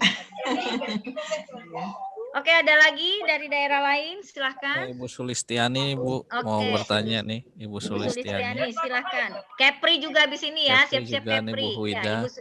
Assalamualaikum warahmatullahi wabarakatuh. Waalaikumsalam. Bu Anissa, saya mau menanyakan apakah rempah itu kategori apa, kemudian izin edarnya apa saja. Demikian Bu Anissa. Terima kasih. Jadi rempahnya apa ya Bu? Minuman apa rempah buat masak? Rempah kering itu. Buat masak bumbu. Kering. Buat bumbu atau buat minuman? Minuman. Oh, minuman itu. Jadi tadi ada paparan saya yang tentang minuman serbuk. Nah, kalau minuman serbuk Bu, yang kalau isinya tuh hanya minuman wedang jahe gitu ya, kayak wedang jahe itu masuk secang. Ya, secang kayak gitu-gitu. Masuk kategori yang 14 itu masuk kategori rendah Bu, nggak pakai hasil analisa. Nggak perlu BP POM berarti kan? Iya, PIRT juga boleh. Iya, IPRT aja cukup. Halalnya Bu, halalnya? Halal di MUI Bu. Datang sementara. ke MUI, kalau halal ke MUI. PIRT kemudian halal seperti itu. Yes, 2 aja, betul. Oh iya. 2 Ya. aja, iya. Iya, iya. Terima kasih. MUI juga, ke MUI Bu jangan bawa-bawa airnya Bu, bawa isinya aja. Secang Oh, itu kan iya. masih basah-basah bahan bakunya aja. Nanti kalau nggak Iya. kayak buai lagi dibilangnya haram nanti kacau. Iya, kalau Bu Ai tadi kadarnya lebih dari 1 Bu, makanya MUI nggak mau nerbitin. Aduh lucu, jangan sampai salah bawa. 3%. Iya, jadi strateginya harus betul. Ini ada Ibu Ya, Wida silakan, dari Bu Kepri Wida. dan Ibu Lucy dari Lampung. Bu Wida dulu. Silakan Bu Ida. Assalamualaikum warahmatullahi wabarakatuh, Bu Anissa. Waalaikumsalam Saya Bu Wida. mau dari Kepri, Bu. Jauh ya Bu. Ya, ini izin tanya Bu, masalah NIB. Kalau NIB koperasi boleh nggak dipakai sama anggota? Satu, apa maksudnya? dan yang kedua, yang ada 2 Nomor induk pertanyaan. berusaha Bu. Yang Oh, boleh nggak OSS. didaftarkan? Boleh aja rasa. Ada. Coba kita dengar.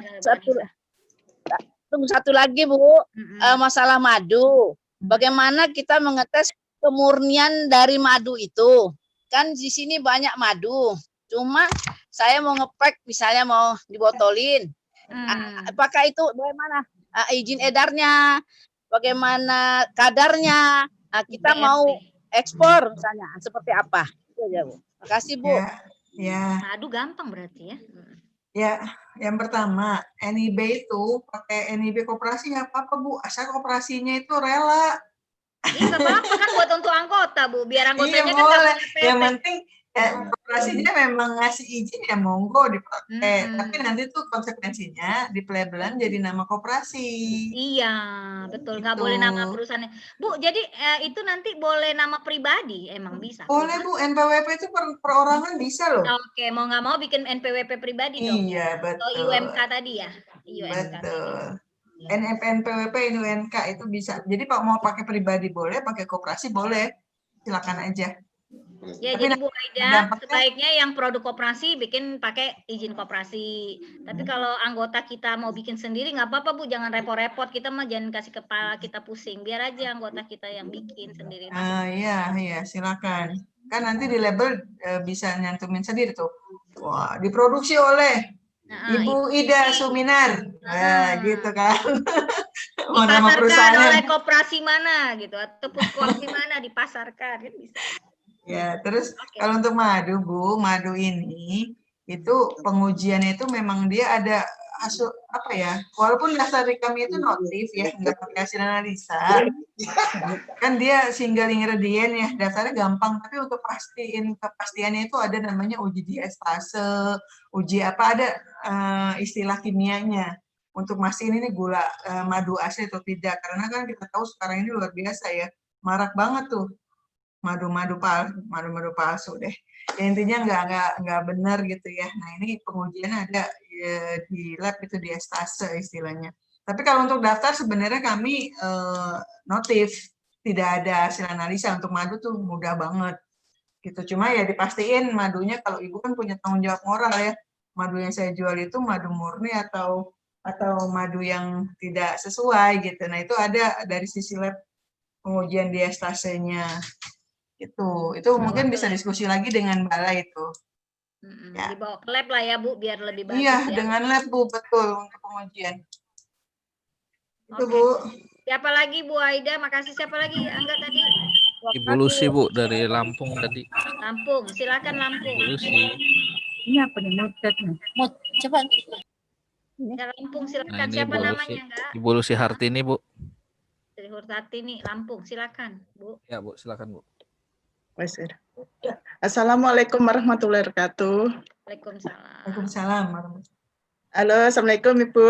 Waalaikumsalam Bu Lucy. Saya dari Lampung Bu. Saya mau menanya, itu saya mendengar ini POM, kayaknya enak banget ya Bu ya. Kalau di Lampung Bu, itu kayaknya susah banget. Makanya ikut Inko Api Bu, biar nggak susah Bu. Nanti kita bantu. Iya. Produknya apa Jadi, Bu? Saya Bandeng Presto Ibu. Bandeng Presto. Kalau Bandeng Presto itu sebenarnya pakai POM apa itu halal udah cukup Bu? harus ada izin ya Bu, kan tadi beda halal sama izin edar beda ya Bu. Halal terkait kehalalan produk, kalau izin edar itu lebih ke arah ke produknya itu toib gitu, kalau ibaratnya itu halal toiban, halalan dan toib gitu ya. Kalau halal dari MUI, toibnya itu dari kita izin edar gitu. Nah izin edar Jadi, itu ini, Bu. diterbitkannya di Badan POM untuk Bandeng Presto. Gini Bu, kemarin itu kan ada binaan dari itu Balai POM. Persyaratannya tuh macam-macam Bu. Itu ada teman saya ada 10, itu tumbang semua Bu, pada mengundurkan diri semua. Soalnya nanti syaratnya dibantu sama Mas susah. Angga deh. Nah, nanti kita bantu dari Mas Angga. Saya mau testing ke Lampung ya. Kita Makasih Bu. ya. Mudah-mudahan ya. Nah, ini nih mudah-mudahan bisa jadi dapat pilot itu. project Bu Sarmila nih. Iya, Lampung nanti Untuk kita Lampung tes ya. nanti Kalau ada Bu. 10 yang 10 tumbang itu ajak semua Ya. ya yang tumbang itu semua. Ya, Nanti Bu kita Sarmila. ajak, kita mulai lagi ya. Ini berarti di Soalnya Balai gini, kan Bu Bu. Lucy ya? Ya, soalnya gini Bu, harus ada tempat pencucian tangan, harus ada cuci kaki di depan pintu, harus macam-macam Bu. Sedangkan kita ini baru UKM gitu loh Bu. Maksudnya pengen maju ke depan, tapi kok persyaratannya udah kayak gitu. Terus kan akhirnya pada mundur semua Bu. Nah, Gimana tuh Bu Anissa? Bu Sarmila, ini mungkin bisa jadi pilot project Inkowapi. Nanti saya akan pertemukan dengan kepala balainya. Iya, nanti dikawal sama Ibu Anissa kita Bu beresin. Sarmila, nanti mungkin gini, kalau yang Lampung itu kalau Ibu mau nanti dikumpulkan dari anggotanya Ibu, saya akan bilang sama kepala balainya untuk di coaching untuk tentang ini sarana. Karena begini Bu Sarmila, dari persyaratan tadi memang yang saya sering dengar keluhan adalah audit sarana. Audit sarana itu kan mungkin karena aspeknya harus memenuhi cara produksi pengolahan yang baik, banyak hal yang perlu dibenahi gitu. Kan ibaratnya nih Bu, kalau kita masak aja kan segala sesuatu alat harus bersih, terus sarananya seperti apa itu jadi memang diperiksa banget gitu. Nah, mungkin Bu saya usul Bu Sarmila, kalau Ibu udah ada datanya, tadi keluhan dari Lampung, ini Ibu kumpulkan aja.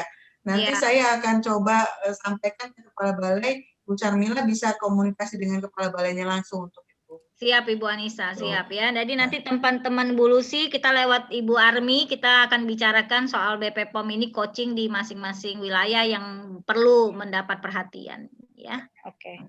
Ya, silakan ada dua terakhir Bu dari Natuna sama Kalbar Bu. Nah, udah itu selesai ya. Minta izin ya, ada yang mau puasa, mau buka puasa ini udah. Ini dari Natuna, satu hal silakan. sebelum ke Natuna Bu Lucy ini perusahaannya apa namanya? Biasanya nanti akan kontak balainya. Bu Lucy, buka mute-nya. Bandeng Presto ya?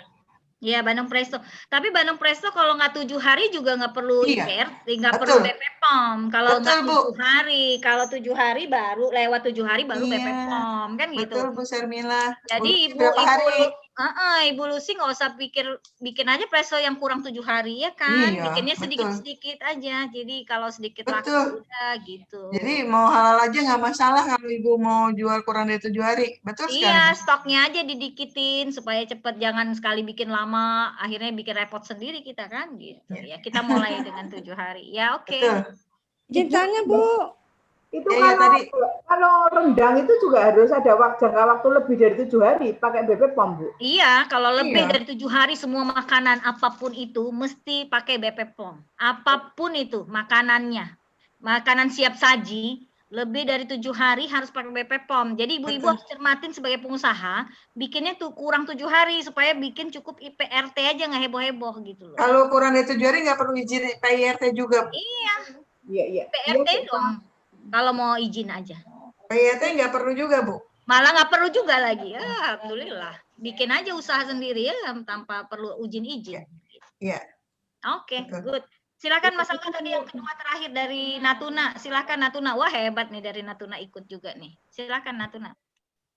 Assalamualaikum warahmatullahi wabarakatuh. Waalaikumsalam warahmatullahi wabarakatuh. Terima kasih atas kesempatan yang diberikan. Yang mana sih ibunya? Nggak kelihatan saya ibunya yang mana. Berikan kepada saya, Bu Anissa. masuk kategori yang mana Koperasi gitu kan. Iwapi Natuna.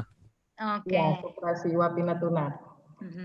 Ini Bu, kita kan ada bikin semacam bubur. Bubur itu masih berupa beras, terus kita campur sama bumbu-bumbu seperti ketumbar, adas manis gitu kan.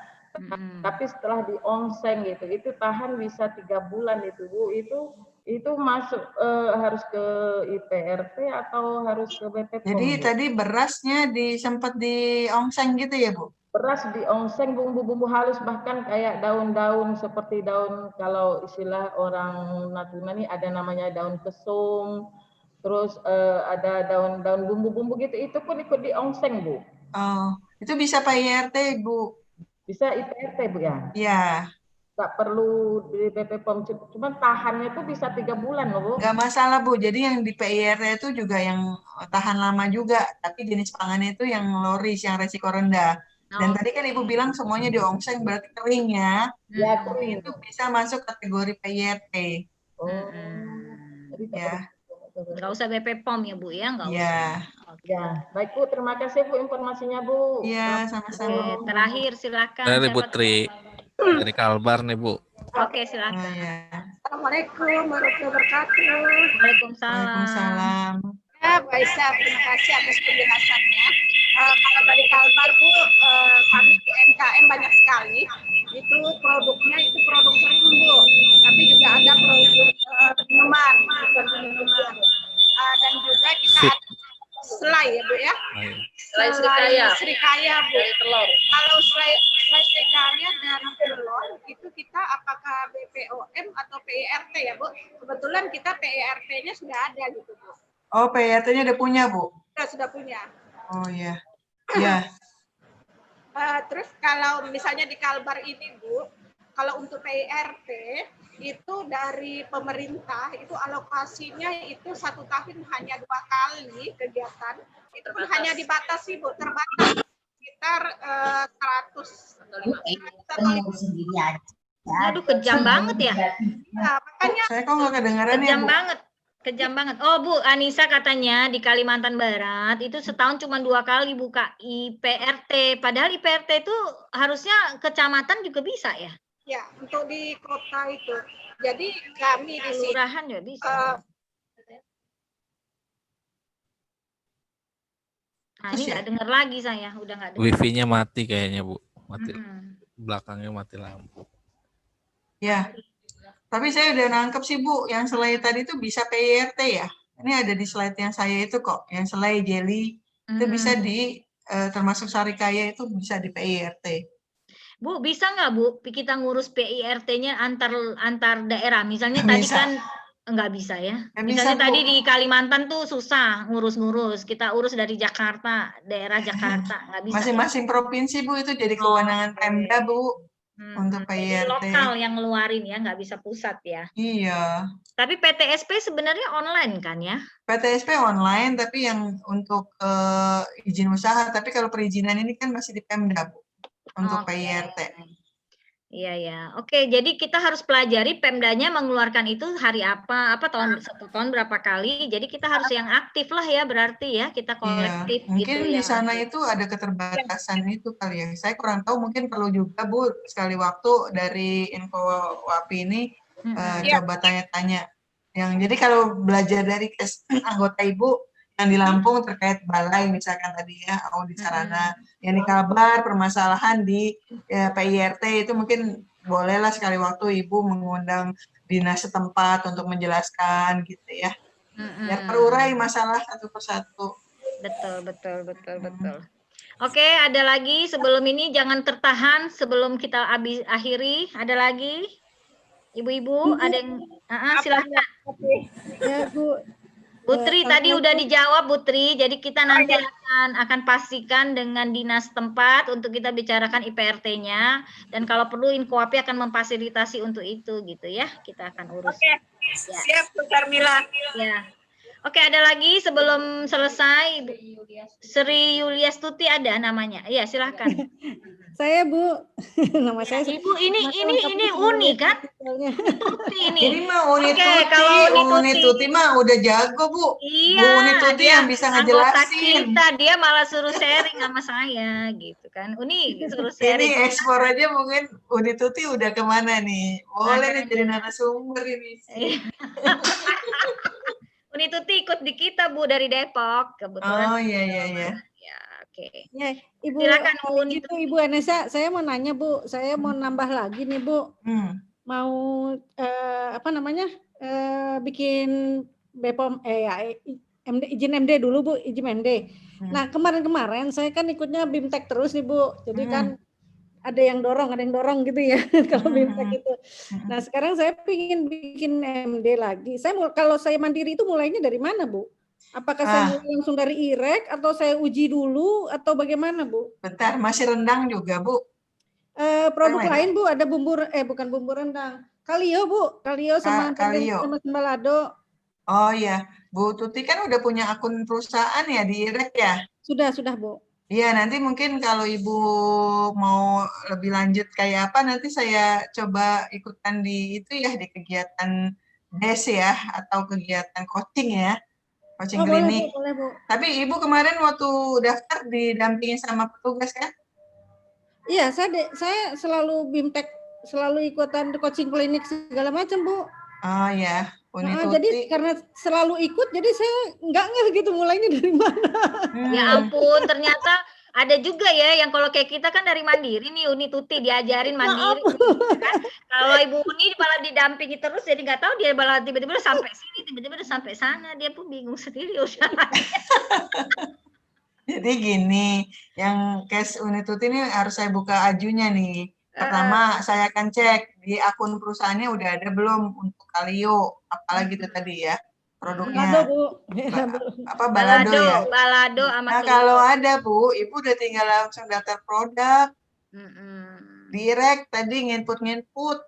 Oh, masuk ke IREK berarti saya uji dulu dong, Bu ya? Iya, produk Ibu kan dagingnya. Jadi uji analisa dulu. Nah, uji apa saja itu mungkin yang perlu Ibu bantu dari tim kali ya. Saya ngujinya apa gitu kan? Oh iya betul. Ya itu. Ya itu nanti mungkin Uni Tuti buka deh. Kami kan ada banyak online tadi hotline di akhir ada live chat. Itu Uni coba di live chat tanya-tanya petugas. Saya mau daftar ini persyaratan analisanya apa, itu ngechat. Iya, nanti Uni saya kasih khusus kayak ini khusus. Dia belum masuk di grup karena di grup saya kan tadi masih di grup. Nanti saya bikinin grup Jawa Timur ya Bu Ai ya. Tolong yang Jawa Barat, Jawa Barat semuanya pengurus-pengurusnya sama grup-grupnya dibikin kelompok Bu Ai. Jadi kita biar bisa tahu juga ini Uni Tuti dari Depok nih, barangnya rendang. Ya, jadi nanti coba di ini Bu Tuti live chat aja ke petugas saya yang ada di halaman terakhir tuh Bu. Iya. Ada registrasi pangan. Kalau Ibu ngetik di website registrasi pangan itu keluar, nanti ada live chat di pojok bawah untuk nanya petugas. Chat, bisa tanya-tanya. Saya mau daftar ini ujinya apa ya, gitu. Biar persiapan Ibu mau menguji ke analisa. Jadi mulainya dari uji dulu ya Bu ya. Berarti saya uji dulu, baru kemudian saya masuk ke IREK-nya ya Bu ya. Iya, data-data Ibu kan udah punya. Kemarin komposisi segala macam, Ibu tinggal bikin seperti yang pernah daftar sebelumnya, tinggal diganti aja untuk jenis pangan ini. Ya. Tuh. Oke, ini terakhir belum tutup. Saya mau kasih Aceh, mau nggak? Aceh belum buka puasa itu dia di sana. Ada Aceh mau tanya? Baik-baik aja mau bikin dendeng Aceh atau apa? IPRT selamat. Oke, alhamdulillah cukup PIRT aja kayaknya produknya Bu. Alhamdulillah. Oke, ibu-ibu sekalian, terima kasih semuanya. Kita nggak bisa lanjutin rapat lagi. Kita akan ketemu hari Senin minggu depan, Insya Allah. Terima kasih Bu Anissa. Ya, sama-sama. Untuk hal-hal yang lain yang belum kita bicarakan untuk internal Inkoapi, kita ketemu minggu depan lagi hari Senin jam 15.15 semuanya standby supaya kita bisa 15.30 udah start supaya waktunya banyak supaya kita bisa bahas tentang semua organisasi kita, kebutuhan dan penyelesaian masalahnya. Terima kasih Bu Anissa. Ya, saya juga mohon maaf buat Ibu. Insya Allah kita berkelanjutan dan bisa bantu-bantu utamanya untuk ke lab-lab dan juga coaching-coaching jika diperlukan di tiap wilayah ya Bu. Terima kasih untuk Pak Yahya yang sudah memfasilitasi kami.